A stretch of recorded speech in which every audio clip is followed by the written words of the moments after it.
But today po, I want to share with you one of the most important command that the Lord has given to His church, to His people, us. And that command is addressed to His children, and the work is still continuing until today and in the future. Is entitled Discipleship Begins at Home. Engage your family. Amen? Amen. Now, let me ask you po a question. Why is the family so important? Bakit po ba napaka-importante ng pamilya? Turn with me po to the book of Mark. If you have cell phone and Bible app, you can follow me. So, turn with me po to the book of Mark, chapter 8, verse 36. Sabi po sa Mark, chapter 8, verse 36, "For what does it profit a man to gain the whole world and forfeit his soul?" Let me paraphrase it now. What does it profit a man if he gains the whole world but loses the soul of his family? What does it profit a man if he gains the whole world, he gains the world's respect, and lose your family? Ano po ang sagot? It doesn't pay. It does not pay. So, would you like to focus on what is really important? Alam niyo po, the secret of life, the wisdom of life, is to know what is important and to know what is not really important. That is called wisdom. Amen? Amen. Of course, there are many information that we need to learn. We need to know. But there are few things that I want us to master. One of which is the message that I want to share with you today. How do you engage your family? How do you disciple your family? Because discipleship begins at home. Amen? Amen. So, let's look po sa book of Deuteronomy chapter 6 verse 1. Sabi po doon, "These are the commands, decrees, and laws the Lord your God directed me to teach you to observe in the land that you are crossing the Jordan to possess." Tandaan po natin, the Bible po is given, the Word of God is given not just for information, but to teach you and I to observe. Amen? The Bible is given to all of us, not just for information, but for obedience.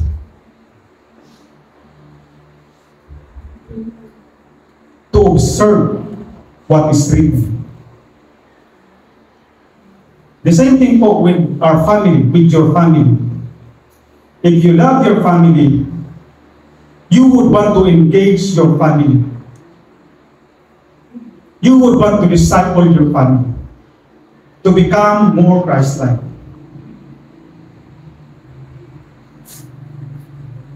So this morning, I want to give you pointers on how you can engage your family, our family. Let's look po sa book of Deuteronomy chapter 6 verse 2.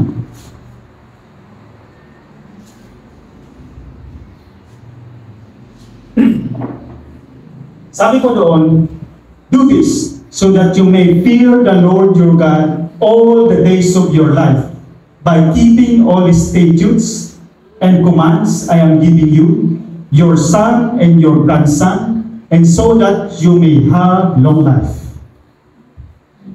So engaging your family is so crucial that you must know the heart of God. Amen? God gave us all manual, the Bible, for you and I to obey. For your children to obey. For what purpose? So that you may have a long life. Amen? Amen. How in the world will you embrace a desire to study the Bible? To study the Word of God? If in your mind the Bible is there to restrict you.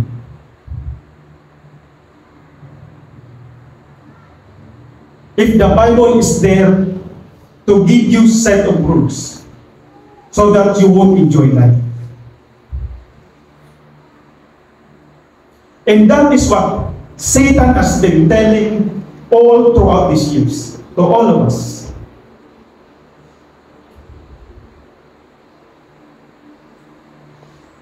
Why do you think most people don't read the Bible? Because they have never been instructed or taught by their parents or maybe by their pastor properly the Word of God. I praise the Lord because here in HCIM, we are so blessed that we have a pastor that is very diligent in teaching only truth. Amen. He is so bold and diligent to lead and usher us to the kingdom of God. Amen? Amen. Praise God.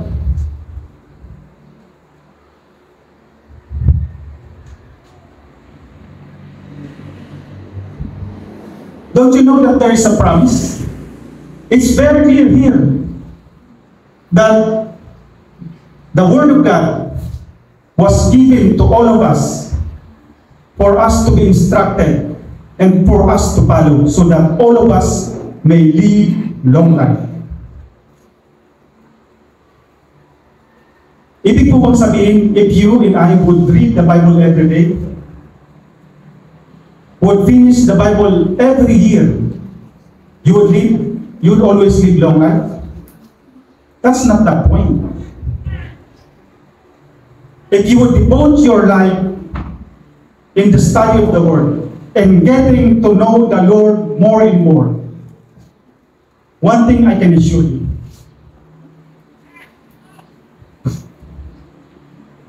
you will live a life that is of full. Amen. Amen?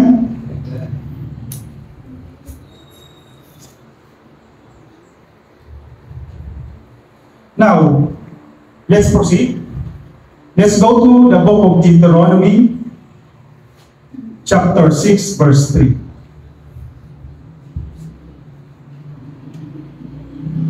Sabi po dito, listen, Israel, and be careful to follow so that you may prosper and multiply greatly. Now let me ask you a question po.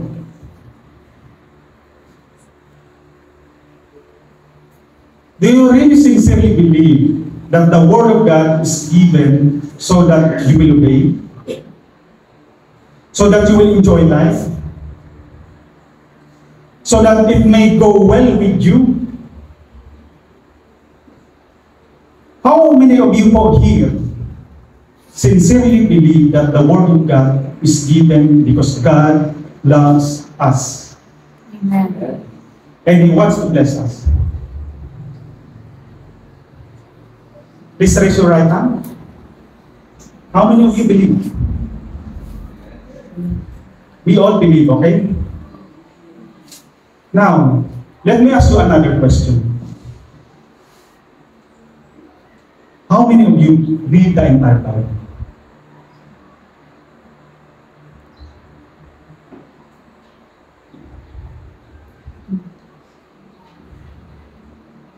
You know, my brethren, I would like to encourage each and every one of you, including me, that we devote our time in knowing the Lord. Because the more we get to know the Lord, the more we will love Him. Amen? Amen.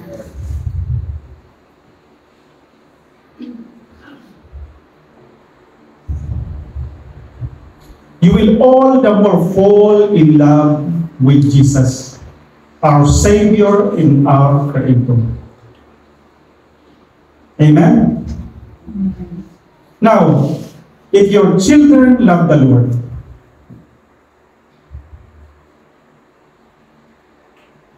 one thing that's surely happen, they will honor you. They will obey you. And if your children love the Lord, you won't have any problems to your children. Because you won't have premarital sex, you won't have children engaging in drugs, alcoholism. Bakit po? Why? Because they love the Lord. Amen? They respect you and they fear the Lord. Fear out of love for the Lord.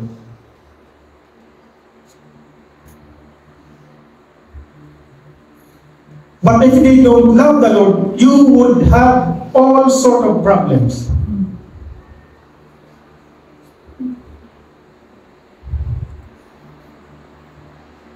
That is why parenting or discipling your family is so important.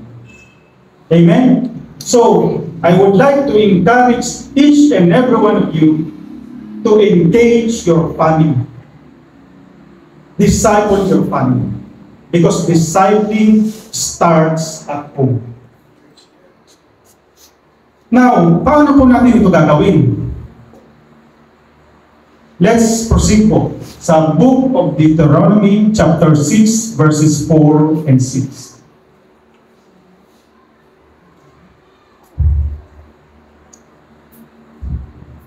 Sabi po dito, listen, Israel, Lord, the Lord our God, the Lord is one.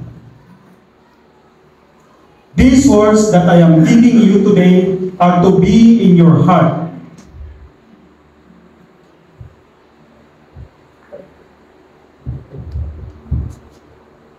Now, take note po. God gave us a family so that this truth will be passed on to our children. Amen? And what is the truth?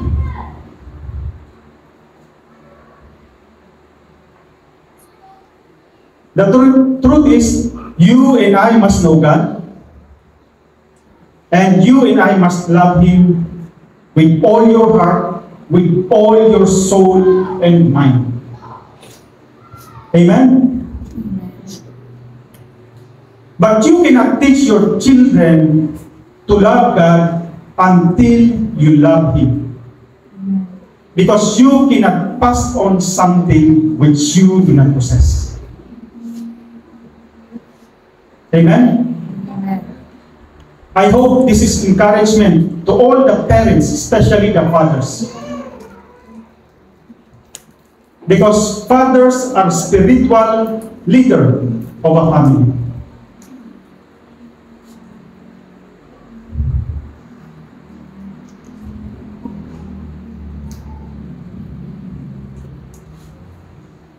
Now, I would like to ask you another question. Why is the chapter on parenting on children begin with loving the Lord your God with all your heart, soul, and mind?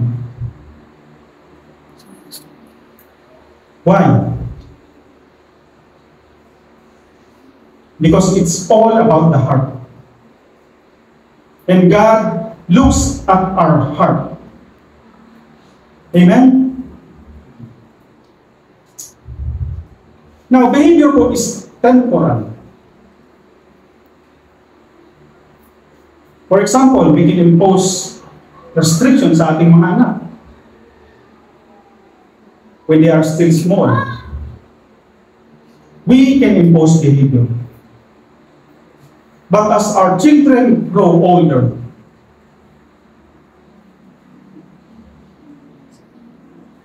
that behavior must flow from the heart. Amen? So, if your children love the Lord, they will want to obey. And the behavior will follow. Now, how will you engage your family? How will you engage your family to devote their life to God?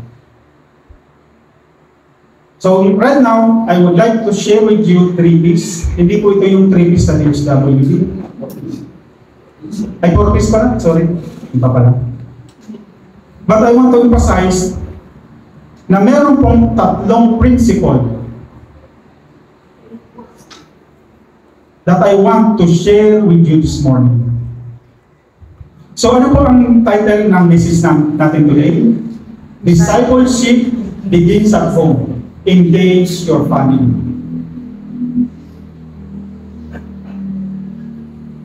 So paano po natin gagawin ito? Number 1, be proactive.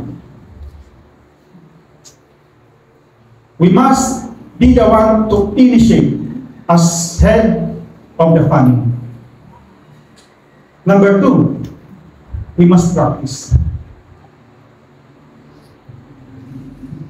We must practice what we teach or what we preach. Amen? Amen. Ibig pong sabihin, you and I must take responsibility. You and I must take initiative. Be proactive. Hindi po ang school or ang church. It's you, and it starts at home.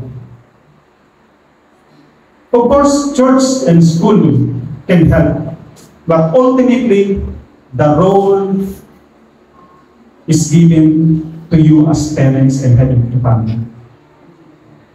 To engage your children, to engage your family in knowing the Lord. Amen? So, number 2. Ano po yung number 2? Practice. Practice. Be a role model. You and I must be a role model. Practice what you teach or preach. And lastly, you got to point your family to the Lord. Amen? Amen. Bakit po? Because only God can change the heart of people. So tingnan po natin ang book, ang Bible, sa Deuteronomy chapter 6 verse 7. So this is how you are going to engage your family po. Kung mapapansin niyo, nabasa natin kanina sa chapter 4, chapter 6 verse 4 to 6, ang nakasaad doon ay the introductory part on how to inspire your family. Loving the Lord with all your heart, mind, and spirit, and soul. Now, let's continue.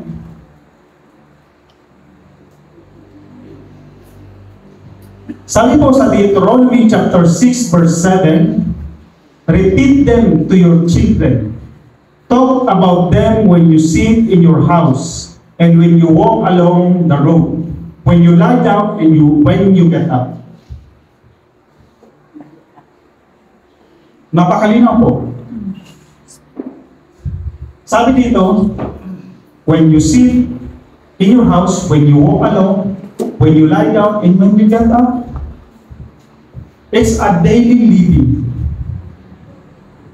So how do you model? How do you practice what you want to teach your children? Be a model. Make it a lifestyle, a daily living. Amen? Amen.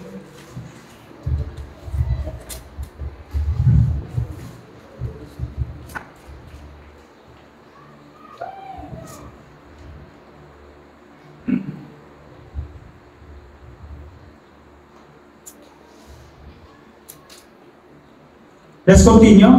Sa book of Deuteronomy, chapter 6, verses 8 to 9. Sabi po dito, bind them as a sign in your hand, and let them be a symbol on your forehead. Write them on the doorpost of your house and on your gates.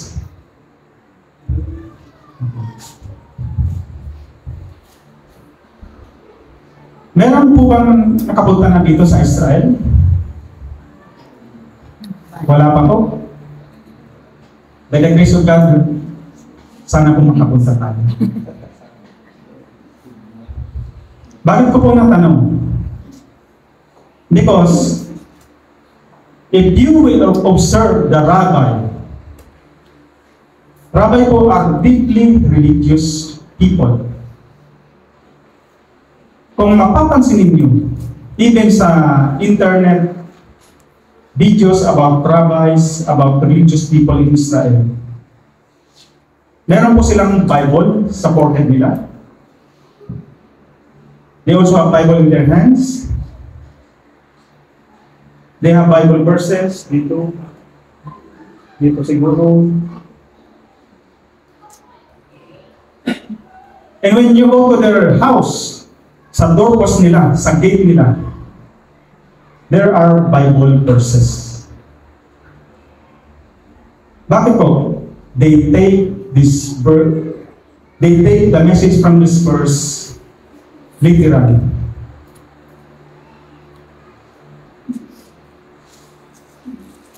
May nakikita din ako, mga athlete, like dito, John 3:16.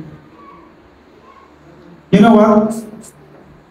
You can tattoo your entire body with verses of the entire Bible.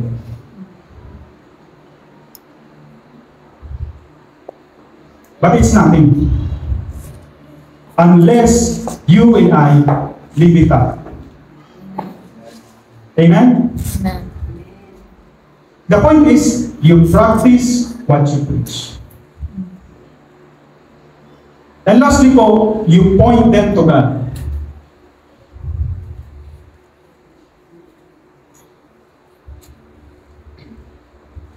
With that in mind po, I want to share with you the importance of being proactive. At mayroon po akong isang example of somebody who paid miserably. Ang pangalan niyo po ay si Eli. Are you familiar with Eli? Siya po ay isang Levite, priest. Now, si Eli po may dalawang anak. Let's read po sa 1 Samuel verses 1 to 3.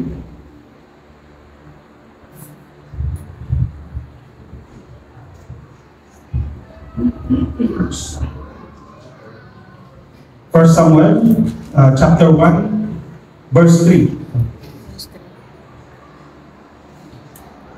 Sabi po dito,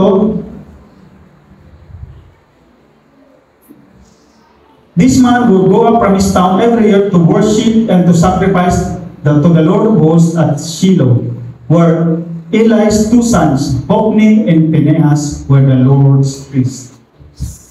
So ano po ang occupation, ang trabaho ni Eli, Hophni, and Phinehas? Priest. They are all priests. Si Eli, ang kanilang ama, was a priest. So, meron po tayong dito na isang pamilya na puro priest.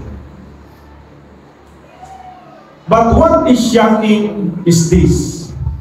Let's look at 1 Samuel chapter 1 verse 4. Samuel verse 2, 1 Samuel chapter 2 verse 12.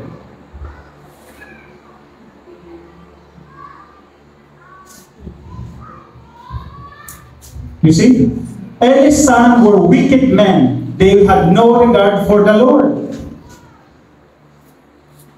Nakakagulat. How can you be a priest and at the same time not know the Lord?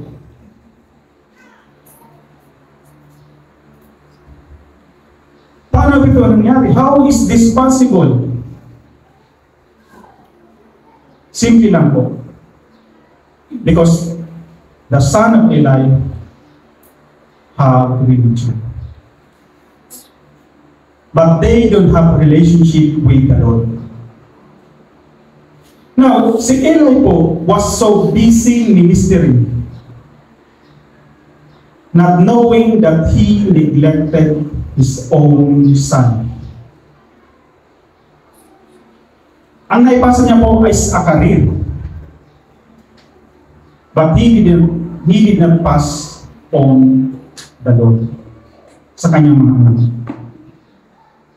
So ang Bible po describe these two sons, si Hophni and Phinehas, as worthless.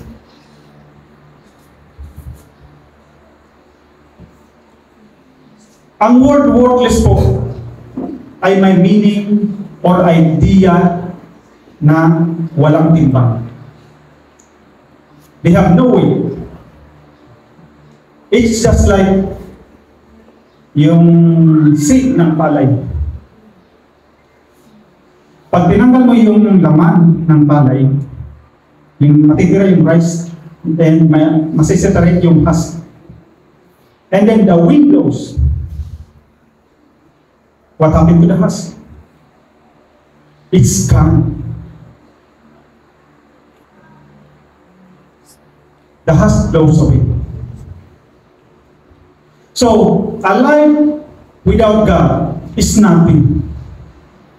When the wind blows, it's forgotten. It's gone. Amen po? The Bible describes those kind of people as worthless. Because they will not stand for eternity. These worthless people don't really know and have a relationship with the Lord. Amen? Let's continue. Let's go to the book of 1 Samuel chapter 2 verse 22.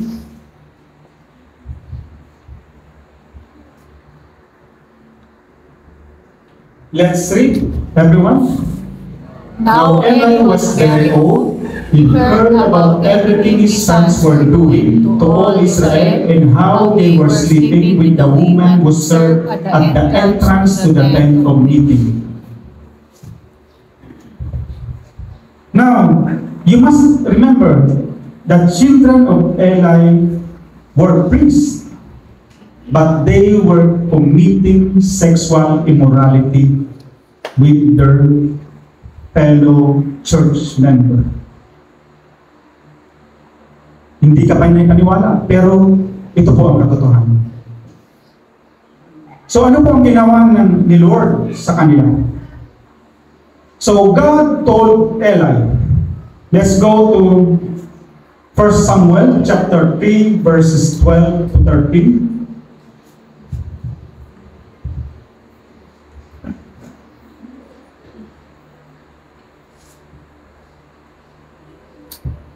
Let's read, everyone. On that day, I will carry out against Eli everything I said about his family from beginning to end. I told him that I am going to judge his family forever because of the iniquity he knows about. His sons are defiling the sanctuary and he has not stopped them.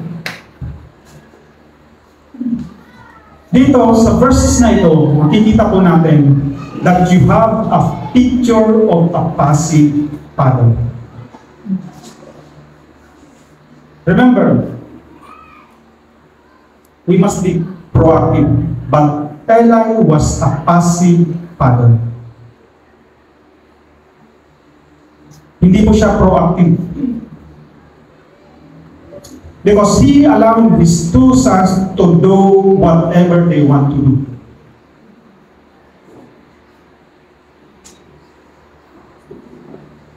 Ngayon po, nandito tayo sa napaka-unique na generation na kung saan ang mga parents ay takot sa kanilang mga anak. Am I correct? Maybe partly. Hindi po lahat. But we are in a generation that not all, most siguro ng mga parents are afraid of their children, especially teenagers. Nawawala po yung respect. But my brethren, my fellow believer of Christ, you and I are responsible. You and I are accountable. What happens to our family? And because of Eli's failure, ito po ang nangyari kay Hophni and Phinehas. Si Hophni and Phinehas po died. And they died a crazy death. Imagine they went to war believing that they would win the war by carrying the tabernacle. But instead, the tabernacle was captured by the enemy, and also Hophni and Phinehas died in the battle. And also Eli, upon hearing the news about his two sons, remember, Eli po was already very old.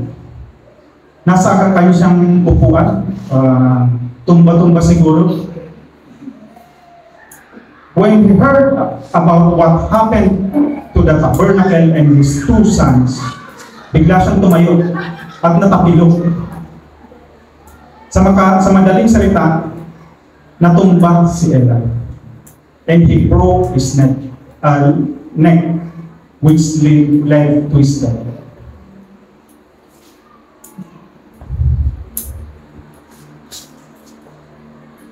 But you know what happens next? Kung matatandaan ninyo sa sinabi ni Lord about what He is going to do with Eli and his entire household. If you would remember kanina, may sinabi si Lord, and the Lord our God is always faithful to His word. That is why 165 years later, the great-great-grandson of Eli lost the privilege of serving the Lord in the temple.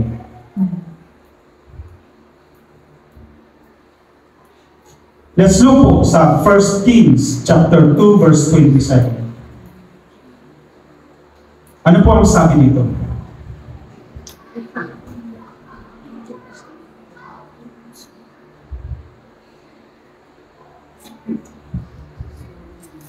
Let's read, everyone. So Solomon banished Abiathar from being the Lord's priest, and it fulfilled the Lord's prophecy He had spoken at Shiloh against Eli's family. The Lord is faithful to His word. And the entire household, entire family, Eli, was cursed.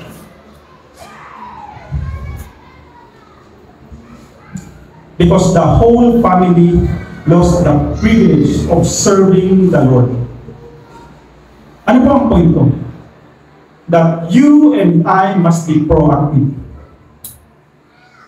Because the family is very important. We must be proactive in engaging our family, in discipling our family. We must take action. Amen? Amen. Now, ano po yung next principle? The next principle po is we must practice. If you want to engage your family, we must practice. We must be a role model. Practice what you preach. So now, let's look at the book of Deuteronomy chapter 6 verse 7.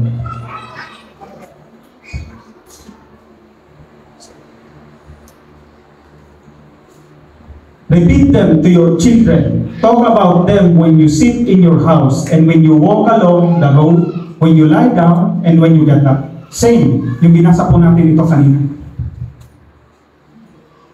Sabi dito, when you sit in your house, when you walk along the road, when you lie down and when you get up.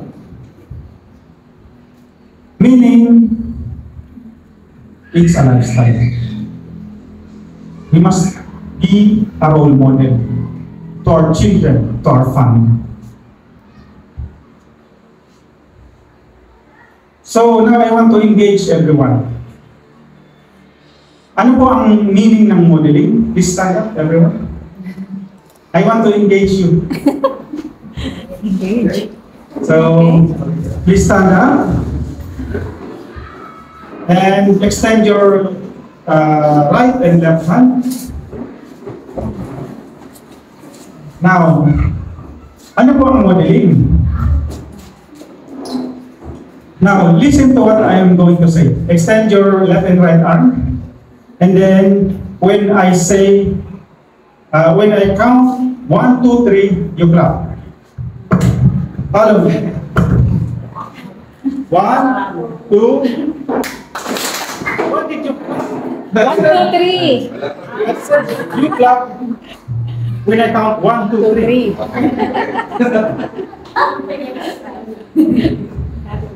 Why? What happened? Confusion. Confusion. Because you copied me. Kung mapapasin po ninyo, children don't really listen. So you may all listen. Thank you. You don't listen. They copied. Sa may mga anak po, family man, mother, your children don't really listen. They copy. They copy you. Maybe they will listen to you a little, only little. So, we must be very observant. Because what you are doing in your household, your children always copy. Amen? So, please observe and do the instruction of the Lord so that they will copy the right thing. Amen? Amen. Okay? Ayos ba? Ayos ba? Amen? Now, gusto niyo po yung mga anak niyo ay maging mabuting mga anak sa kanilang mga magulang at sa mga taong makakasalamuhan nila.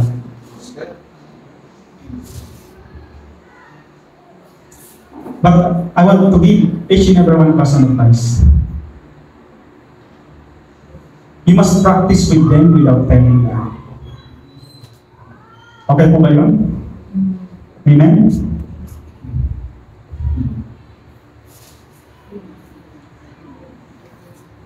Because once they copy the right thing, time will come, it will become a habit. It will become a lifestyle. Isn't it great that unknowingly your children, you raise up your children doing the right thing, serving and glorifying the Lord? Amen? Now, ano po ang last principle? Point. Last P. Point them to God. So how do you point your children, your family to God? Because you cannot force them. Paano po? You got to live it out. Ipamuhay po natin ito. Yung instruction na binigay sa atin, Lord, sa Bible. Now, let's proceed.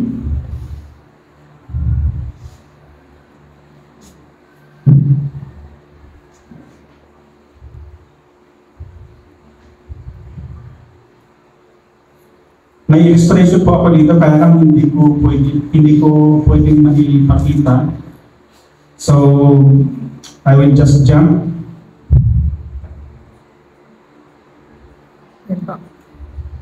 So, let's proceed to the book of Psalm.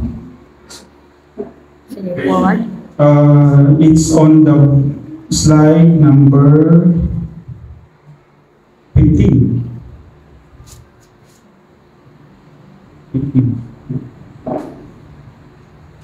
Ay, iba yun. So, let's jump na po. Let's proceed to the book of Psalm, chapter 78, verse 4. Psalm chapter 78, verse 4.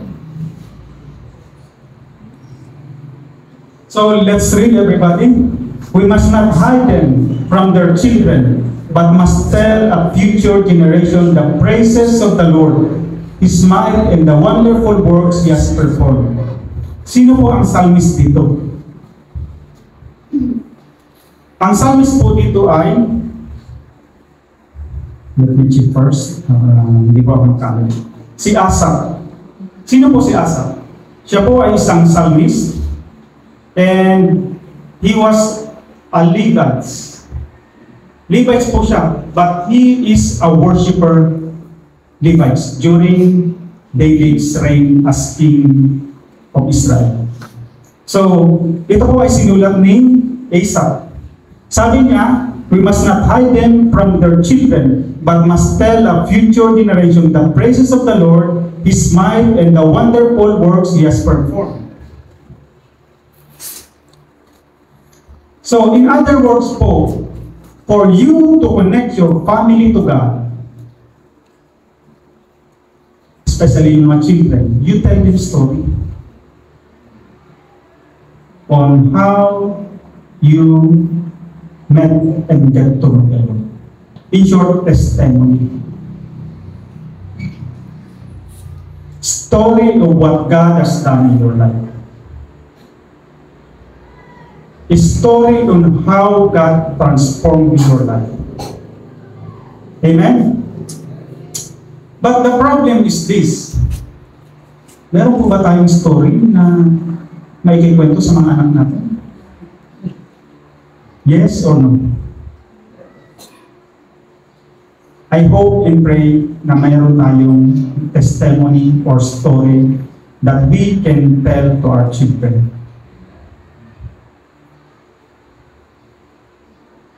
But wait, in order for us to have many stories, many encounter, testimony with the Lord, you must remember that you must always trust God, hope in the Lord, and wait on the Lord. Amen? So that you would be able to tell your children the goodness of God in your life. So, alam niyo po ba kung bakit napaka-importante na magkwento tayo sa mga anak natin about the goodness of God in our life. Let's continue. Let's proceed po sa Book of Psalm, chapter 78, verse 6. Sabi dito ng Asaph, so that a future generation, children yet to be born, might know they were to rise and tell their children. Amen. Take note po, ang plano ng Lord sa buhay mo is to engage your family. That is the very plan of God. And you must heed to His plan. Because the greatest influence to your children, to our children, tatay na po ako, praise God, is us, mga parents, especially yung father. Amen? So, the greatest influence for our parents, so that your own family will heed and follow the Lord and up to the next generation and up to the next generation and up to the next generation. Ano pong gagawin natin? We must point them to the Lord. Amen? Amen. So, let's proceed. Let's go to the book of Psalm, chapter 78, verses 7. Let's read, everyone, so that they might put their confidence in God and not forget God's works, but keep His commandments. Magandang practice po ito. Kailangan po natin kabisaduhin ang mga story sa Bible, so that we would be able to tell our children stories from the Bible, stories about the Lord Jesus Christ, so that they would know how good God is. My brethren, do you and I paint a picture of goodness of God? Do you really believe that God is good?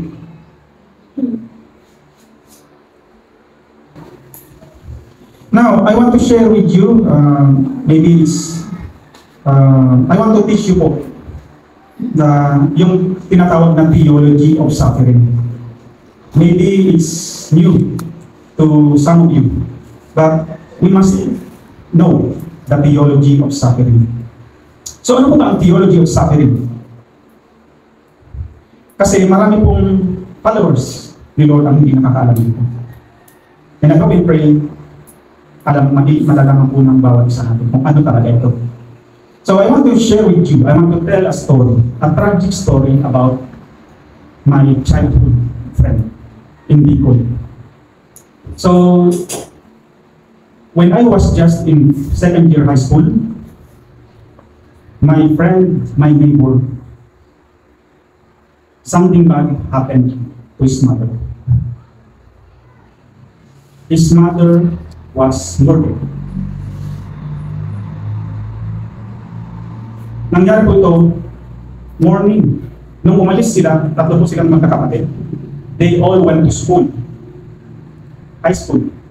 All of them. And then, what happened is when they go out of their house, ang naiwan lang yung mother nila. I believe their mother is a good-looking mother. So, meron pong pumasok na kung saan ang intention po is to rape their mother.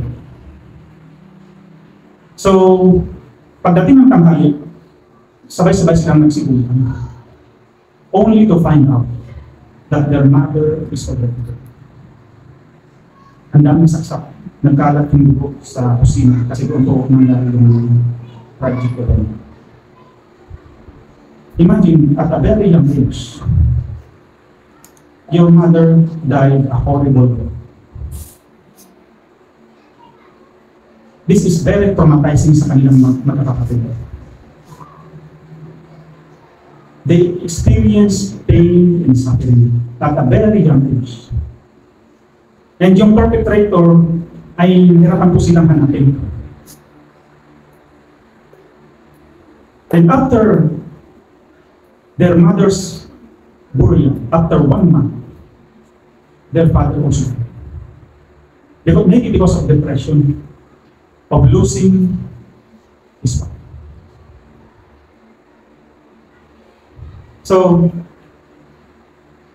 ito pong family ito are very religious people.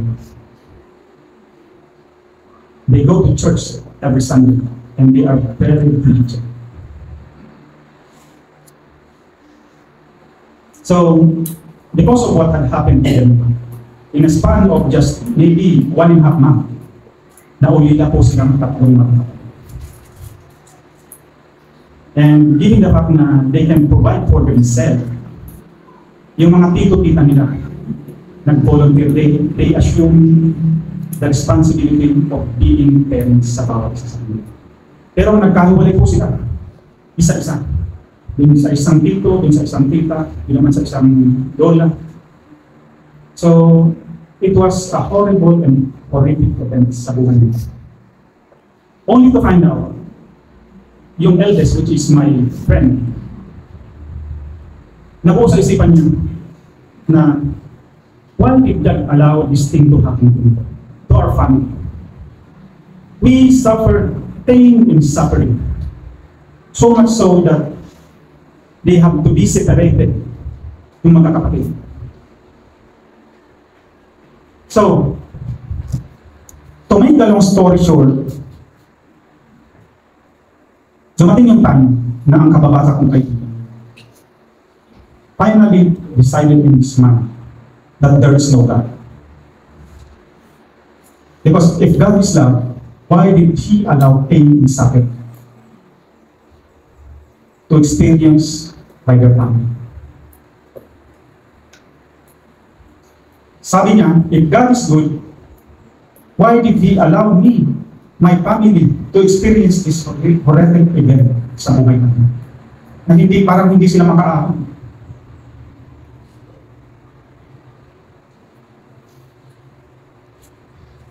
Nalaman ko na lang, he never went back to church. Sad story. But, we must remember, if you run away from God in the midst of pain and suffering, where do you go? Where do you go? Maaaring mapunta ka sa isang religion that will tell you that the reason why you are suffering is this, because you love your mother. You are suffering because you are too attached to your parents. You love them. Therefore, ang philosophy po ng religion ito, you must not have an attachment. You must not cling unto someone. Dapat wala kang attachment. Huwag kang magmahal. If you don't have love and don't have attachment, you don't have suffering. Therefore, suffering is an illusion. Now, tanong, do you think that will solve the problem of the teenager? By thinking, because I love my mother, that's why I'm suffering? This is ridiculous. Another religion, religion B. Ang sabi ng religion B, you know why you are suffering? Because you deserve karma. So anong solution? Be good now so that you won't suffer in the future. Does that make sense? Now, another group, you go to atheist. The atheist will tell you know why you are suffering? Because life is accident. Because there is no God. There is no purpose. There is no meaning to life. It's just that you are unlucky. So sa atheist, in the mind of atheist, what's the best solution? You annihilate your life. You commit suicide. And after that, no more suffering. Let me ask you a question. Are these three options logical? No. It doesn't make sense. But you go to the God of the Bible. The God of the Bible will tell you why there is suffering. God loves us. He gave us a free will. Because the nature of love is to give you a choice. You and I have a free will. And when we chose, the reality is, all of us have chosen to go against that. So, sin po is a choice. So, ang Bible po is telling us that why is there pain and suffering? Because we chose to go against that. Pero hindi po tumitigil ang Bible dyan. Because God is love, He came to partake of our suffering, to set us free from sin. None other than the Lord Jesus Christ. As you can see po, God understands suffering. God understands injustice.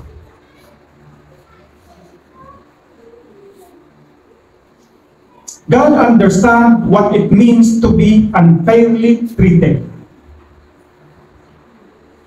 Because He was maligned. He was brutalized. He was spat on the face.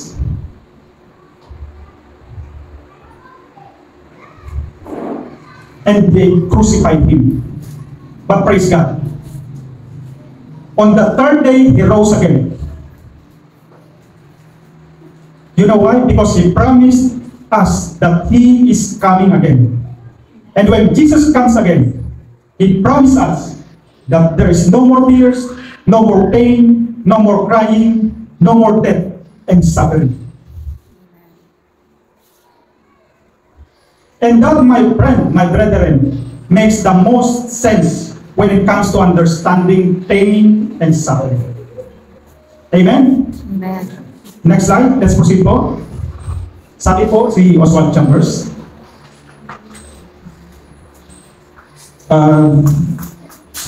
slide, I think slide 18 or 17. Sabi po ni Oswald Chambers, the root of all sin is the suspicion that God is not good. And that po is Satan's attack to each and every one of us. Satan will always tell you that God is not good, but the Bible tells us clearly. The Bible is very clear po sa book of Romans chapter 8 verse 28. Romans chapter 8 verse 28. Sabi po sa book of Romans chapter 8 verse 28, and we know that God causes all things to work together for good to those who love God, to those who are called according to His purpose. The Bible po is very clear. Now, I don't know if some of you here are suffering today, but I want you to know something. In the Christian's worldview, ang suffering po is not accident. Pain is not accident. There is meaning po. There is purpose why all of these things happens. And you know what is the purpose? The purpose po is to transform all of us. To mold us, to teach us, and to transform us. Amen po ba? Alam niyo po ba what should keep us going? What should keep us going is the amazing truth that God loves you and me. Amen? And He has a great purpose sa bawat isa sa atin. So you got to connect and engage your family, your children to God.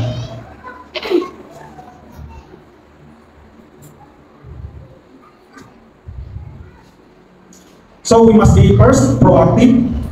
We must practice. We must be a role model. And we must always point our children, our family to God. Because God is a good God. Amen? Now, let's proceed po sa book of Romans, chapter 8, verse 31 to 32. Sabi po dito, what then shall we say to these things? If God is for us, who is against us? He who did not spare his own son, but delivered him over for us all, how will he not also with him freely give us all things? Amazing. Amazing promises of the Lord. And you must remember that God is always faithful to his promises. Amen? Amen. Do you believe God is for you? Amen. Amen? If God is for you and me, who can be against us? Kung mapapansin po ninyo, everything always points to the cross. Praise God. Is your children po connected to God? That is our mission. We must disciple our family. And it starts at home. We must engage our family. Amen? So, may we all stand and pray?